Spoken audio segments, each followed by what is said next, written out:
Kalaның bağısı örlemdi yoki tushemdi. Kalaның bağısı örlese zati qachon örleydi. Nurg'unlagan kala beqiyotgan baqmachi do'stlarimizningki arzusi ham anglmoqchi bo'lgan xabarlarningki gaplarining birisi. Hammamizning xabari bor. Bo'lib mavo 2 yildan yoqi kala beqiyotgan baqmachilarimizningki, ya'ni bordaq kala beqiyotgan baqmachilarimizning ishi toza yaxshi emas. Buningki asos sabablar bo'lsa 2019 yildan boshlab 2023 yilgacha chet eldan kiradigan import go'shtningki nisbati 60% oshgan. 2019 yildagi go'sht import qilgan davlatimizga akirgan san-separ qarag'anchada bir hasilib o'tgan. 2024 yilning o'zidan. Demak 2019 yillari, 2020 yillari, 21 yillari biz qanda baqqan bo'lsak, qo'talla patqaq bo'lsin ancha-muncha foyda yeb turgan to'q.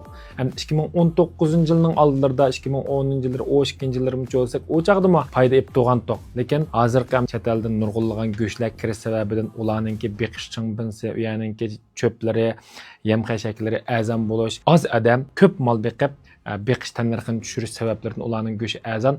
Bizning hamma narsani samanning puliga setib oldik, shoxning puliga setib oldik, qo'noq, kunjur, hatto tayyayamning basımına aiti öğrü boğallıqdan buldu aldın qızılını yağı baxmıçılarımız degandek paydaga erişenmedi. Hamda 9 ayning 26 günü merkezden yani Goviyandan 7 tarmoq yig'in ichib, shu kala go'shtningki bahasini, kala sutininki shuni setib chiqaradigan iste'molni qo'zg'atadigan shu yig'inlarni ochgan. Necha kundan yoqi yana bir xabarni angladik. Chet eldan kiradigan go'shtningki ahvolini bir tartibga soldiganligini, anandan keyin shuni tekshirish orqali shu bozorningki tangpongliqini saqlaydiganlik to'g'risida xabarlarni ko'rib turyapmiz. Ishkirdagi yo'ldoshlarim yo'llab turyapti. Albatta şu kala bazarınınki tez suratda tezroq bir asli kelishini hammamiz arzu qilamiz. Mo'la bizlar bizning kasbimiz yem xashak ishlab chiqarish. O'ljida zavodimiz bor, yakanga zavod quryapmiz. 31 yilni yoqi izchil qilayotgan kasbimizningki birisi shu. Endi necha vaqtdan yoqi biz o'zimizningki ishlab chiqarayotgan yem xashakini favqulodda maqtab yoki tashviqotni kuchaytirib sotmadik. Sababi birinchidan O'ljidagi zavodimizningki ishlab chiqarish miqdori hozirgi shu 100-200 ga yaqin do'konimizni aran qamday oladi. Ikkinchidan baqmachilarningki o'z yasagan yemga qaragan chaqda bizningki sal o'r chiqadi. Chunki desak buningda fan texnika bor, fan texnikalik mahsulotlar bor, nurg'un tadqiqotningki mehnati natijasi o'sha yem xashakningki xaltning ichida bor. Shuning uchun baqmachilar o'zi payfon yasab, o'zi topgan narsalar bilan yasagan qaragan chaqda bizningki sal o'ri chiqadi. Hamda yaqindan buyon bizningki tarmoq do'konlar bo'lsin, tarmoq shirkatlar bo'lsin, ilmiy baqmachilik mulozimat markazi bo'lsin, ham baqmachi do'stlarimizmi bizningki burunqi 1% lik yo'qonlarni toz ishlatib bo'lmaganligi, buningki 2 tonnaga bir narlashtirgan cho'ng tipdagi zavodlarga, kooperativlarga ta'minlab bergan biz burunni tatib. Hamda mushuningki 4% likni bozorga selishimiz kerakligini talab qilganlik uchun biz Sarxil markasida, andan keyin Sarxil Mal Doktori markasida 2 markada 4% lik yo'qonlarni bozorga soldik. Endi bu yo'qonlarni butun Sarxilningki 200 atrofidagi do'konning hammasiga taqatdiq. Endi buni qanday ishlatamiz degan baqmachi do'stlarimizga mayli o'zinglarda bor bo'lgan burunqi yem xashak retsepti bo'lsin va yoki do'yinlarda o'rgangan yem xashak retsepti bo'lsin va yoki bizning patarda Anvar Boshiningki 40 yillik tadqiqotini yem xashak retseptini va yoki shu chet elningki yem xashak retseptini bizning bu topqin bo'lgan narsaga azroq o'zgartib shu do'yin davomli yo'llaymiz dehqonlar davomli bizning ekranimiz bo'lsin.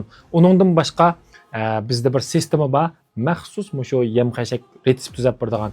Andan keyin maxsus mush kalingizning ahvolini o'zingizning qo'tanda shox bormi, saman bormi, qanday kunjir bor, nim bilan boqsiz o'zingiz chilan bormi, ash narsalarning hammani kirgizish orqali energiyasi kam bo'lib qolsa, energiyasini to'liqlash orqali, oqsil kam bo'lib qolsa, oqsilni to'liqlash orqali hisoblab chiqaradigan bir sistemadan birisi bor. Shu sistemaning uyg'urcha banbansini xil uzun bo'ldi yasavatimiz. Uyg'urcha kepak deb kirgizsak, kepakningki oqsil miqdori agar kepakni 10-20% ketayotgan bo'lsak, bu yerda kepak ishib ketdi, mandaq modda ishib ketdi, mandaq fosfor yoki mandaq moddasi ishib ketsa, ish surishni keltirib chiqardi deb sistema sizga o'zdab berdi. Sizningki o'zingizning qo'tandan chiqadigan narsani, undan keyin kunjurdan qanchalik kirgizamiz, shoxdan qanchalik beramiz, jirik yem xashakdan qanchalik beramiz degandek yerlarning hammasini bo'shiningki saviyasida turib, siz shu sistema bo'lsa, qo'lingizda shunday mol baqa oladigan davrga oz qoldik. Bu sistemaning qatorida jakalaymiz. Albatta shu yakandagi qumliqqa zavod silishimiz, 4% lik yo'qonlarni bozorga silishimiz, andan keyin shu baqmachilarga qo'llanishchanlik bo'lgan shu yuqori saviyada mol baqa olishi uchun yasayotgan sistemamiz bo'lsin, hammasi shu baqmachilar talab qilgan, baqmachilar zarur bo'lgan ehtiyojli ishlar.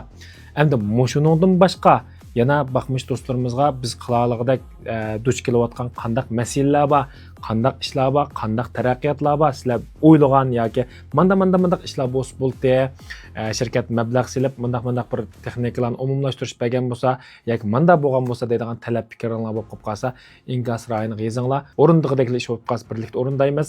Unda bo'lsa filmni oxirigacha ko'rgan do'stlar, qilayotgan ishlaringiz nihoyat yaxshi bo'ldi deb qaraydigan do'stlar, 5 raqamini besib yetib, yurakni besib yetib, ma filmni ko'proq taqib qo'yinglar. Aman bo'linglar. Xayr xo'sh.